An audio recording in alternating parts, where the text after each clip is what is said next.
Today I will talk about how can you enable this sign or know how you can do that on your eToro app. So you just follow this ways, then it's going to work with you. So all you have to do, so you just go here above this sign, click on it. So then it's going to show for you a list like this here. Then you click here on settings.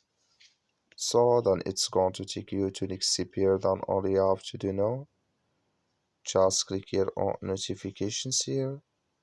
So then it's going to take you to this list. Just click here on invest in here. So then you come to next step here, come here to dividend notice. Click in this sign. Like you see, this color show for us. That's mean dividend notice notifications enabled with us now. That's all you have to do. That's all. Thank you for watching. Don't forget to support us by like and subscribe.